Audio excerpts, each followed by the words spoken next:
After 3 straight performances to start this season offensively in which the Arizona Cardinals have yet to crack 300 yards of total offense, what's the future of offensive coordinator Drew Petzing?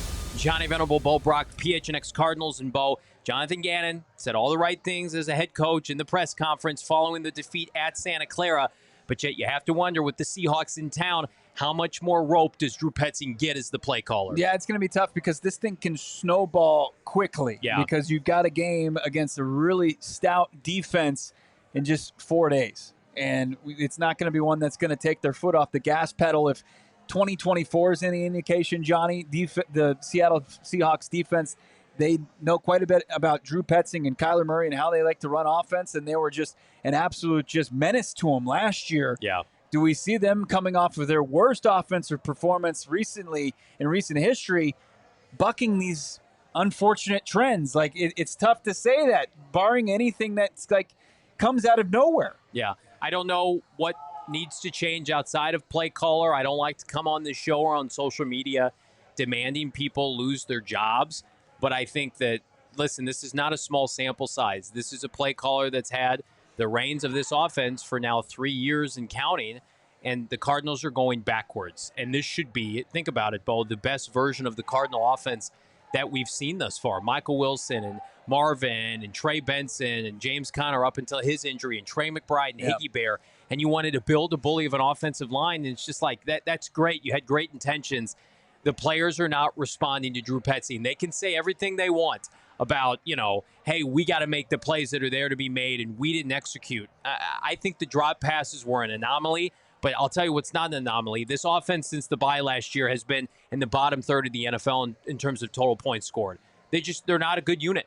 And again, you're not going to sit here and you're not going to cut Kyler Murray or Marvin Harrison Jr. or trade Trey McBride. Mm-hmm. The easiest thing to do to try to salvage your offensive season is to change coordinators. Now, what does that look like? Does Drew Terrell call plays? Is Drew Petzing removed from the staff? Does he become the run game coordinator?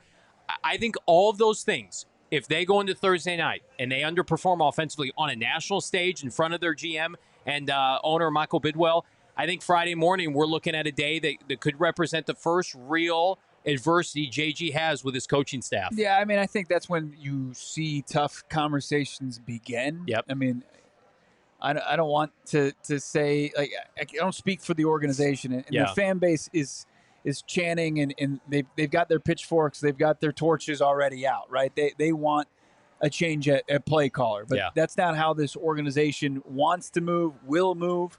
But look, if it's back-to-back poor performances on this side of the football, coupled with how they started the season, how they finished the season, like that's more than a sample size at this point, right?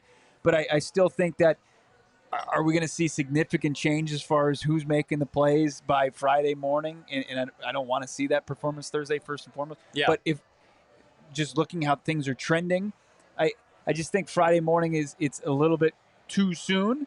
And then you've got the Titans, who they're a bad team, but at least they can get it going defensively in week 5 potentially. I mean, you're looking at, I think it's a little bit more of an extended timeline. And I know people don't want to hear that. And I'm not coming from my own opinion or perspective. And that's important to specify. And I'm just looking at, how this thing stacks up. But at the end of the day, like, the Cardinals have to perform better offensively, just in general. You're not going to win any games against good teams. And the thing that, I guess the only thing that you can look at confidently say, hey, the personnel. From the skill set of your quarterback to your playmakers, and I know you're without James Conner indefinitely going forward, but you still have matchup nightmares, or what should be matchup nightmares, based on how you can scheme them up if you do it properly, or with just a hint of proper scheme. Like, you should be able to take Marvin Harrison Jr. and Trey McBride and create mismatches. We're just not seeing that. And if that continues, like, I agree. Like, Friday can increase the heat significantly. Yeah. I again, nobody's rooting for a poor performance. Far from it. The Cardinals have not beaten the Seahawks in the Jonathan Gannon era. This would be JG's 5th consecutive loss to Pete Carroll, now Mike McDonald, and those folks up in the Pac Northwest. And I think Jonathan Gannon is a loyal guy, and you respect him for that. And he doesn't want to become this, cliche defensive head coach where you're running through coordinators. But the defense is ready. It's ready to win an NFC West championship. It's ready to, contend. We saw that on full display each of the first 3 weeks. The offense does not look like an offense, much less a playoff offense. It looks worse than the offense last year that they had that won 8 games. That's the problem. You beat up on teams last year, the Jets and the Bears, and you ran roughshod over those teams. And I think that's, for lack of a better term, that juiced their stats. Right. When they play good teams, like today, like last year, they can't produce offensively. And whether you want to put it on the play caller, the wide receiver, the quarterback, the running back, the O-line, I don't care. I'm just tired of watching a subpar product, and the easiest move in season, as you decided to run it all back with the same coaches and personnel, is to fire or demote the offensive coordinator. That I don't make the rules. That's the NFL. Well, and what you want to be as an organization, right? Adaptable. Yeah. And what do we see from the defensive side of the football?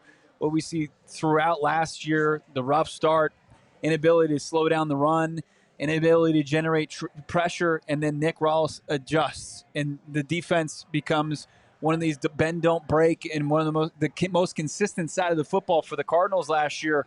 We haven't seen that from the offensive side. You're not seeing the adjustments. You're seeing the same issues continue to kind of linger here for the Arizona Cardinals, and it's really a problem. Like when you have Marvin Harrison Jr., who's just got over 100 yards receiving on the season.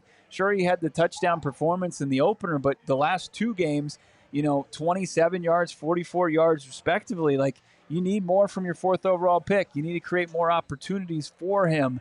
It's just you're just not getting enough. You're not getting, like, the 3 performances in a row to start the season under 300 yards. Like, that's data right there that tells you, as an organization that wants to be adaptable, that something's not working and change needs to happen in some capacity. Yeah. Like Jonathan Gannon talks about looking back and looking critically at what they did as players and coaching staff and all this and that and the process. And if it didn't work, he's willing to burn it to the ground. Right. Well, you need to be willing to have a tough conversation, critical conversation about what's ailing the offense right now. Yeah, and what's ailing it is just the overall philosophy, schematics, buy-in from the players. Somebody made a great point on our post-game show that I think a big byproduct of drops is the fact that the receivers and the backs, they're not involved enough to feel good about the ability to catch the football. The backs are. Yeah, not the receivers. Zay Jones, Marvin Harrison Jr., Michael Wilson had a drop, and it's like you can sit up there and you can say, well, we have to execute the plays that are there to be made. Not if it goes against everything that you consistently do. And now you're without your favorite player in James Conner, the player that you rely on the most if you're Drew Petzing. How are they going to be able to you were already not running the ball effectively. You're not a good running team.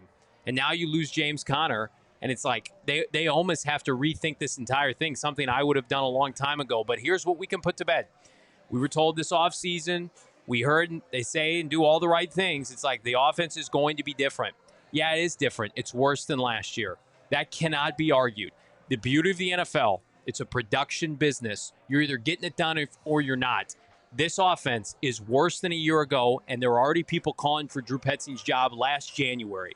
So I love JG. We've had him on the show. Right. I respect him. I think he's a tremendous head coach and defensive head coach. He can say everything he wants about Drew Petzing today and the play calls. It's costing you games now, and it can't continue. What do you think? Yeah.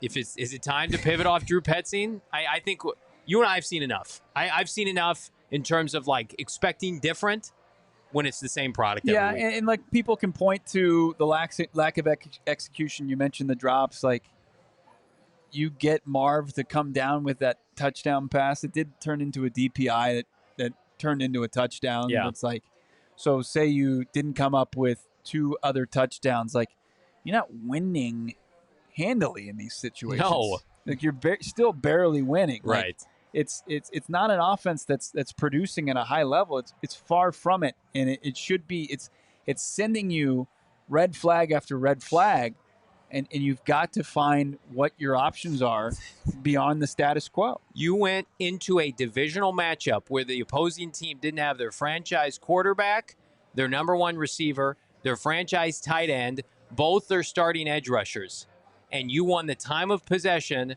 the takeaway battle, and you scored defensive points, and you still lost. It's inexcusable and borderline fireable. What do you think? Do the Cardinals need to make a change and make one now as it relates to Drew Petzing? Drop a comment, leave a like.